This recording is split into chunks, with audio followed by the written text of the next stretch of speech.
Now what we're going to do is we're going to be looking at kick and snare strumming, which is really important as well, is learning how to separate using those separations of low, mid, and high like we did before. Only we're not really taking too much care in which strings we're hitting. We're just separating thick from thin, right? So I'm going to start creating this.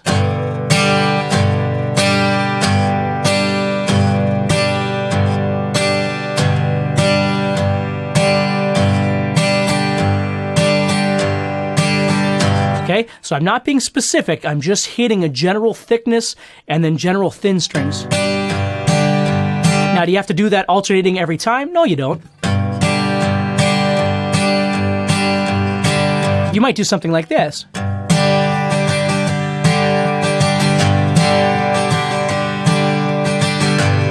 Or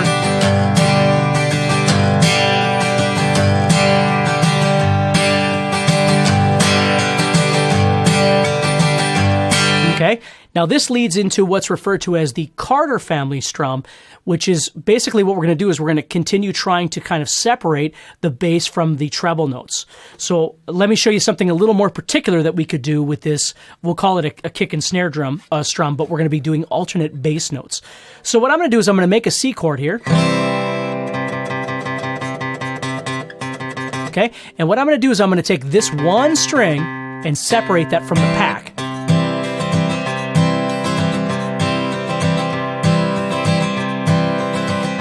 So again, I'm strumming the fifth string and then I'm moving my pick down and strumming middle to thin strings. The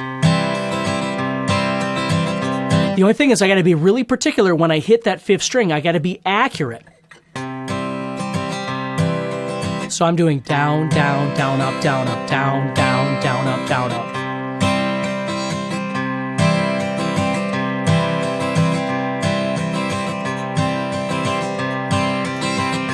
Okay, so still the kick and snare style, but we're really separating and refining the bass note.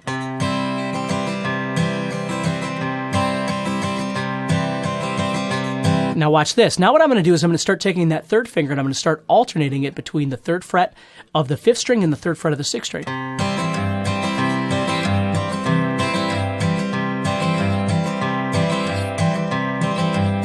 Now, some people will play that C chord like this. Instead of making the C traditional like this, they'll put the third finger up here and put the pinky here. You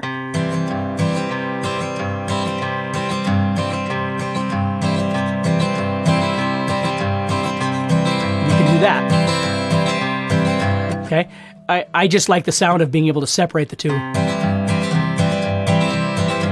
So I use my third finger for both, but it doesn't make any difference, okay? The point is now we're alternating bass notes.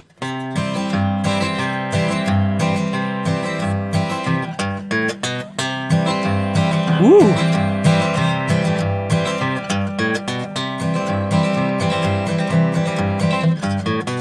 See? I mean, there's all kinds of little things that you can do that kind of lead towards the country side of things, right?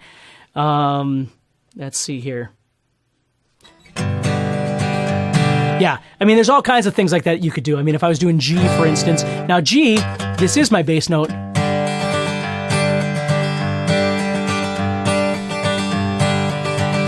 So again, I'm doing down, down, down, up, down, up, down, down, down, up, down, up.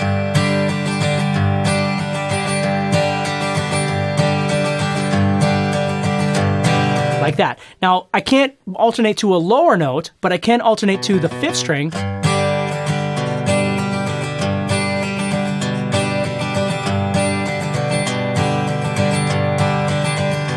See, so there's all kinds of different things that you can do for alternating bass notes as well. Okay? Again, it depends on the style of music that you like to play. If you like more of the traditional folk style, country style, you're going to find this a lot in that playing. Again, searching up like the Carter family strum from, June Carter and that sort of thing, and Johnny Cash. You hear it a lot in those kind of songs. Like I said, to folk music, to some styles of blues music, things like that. It just depends. So you might just doing something generic where you're just kind of taking thick and thin strings.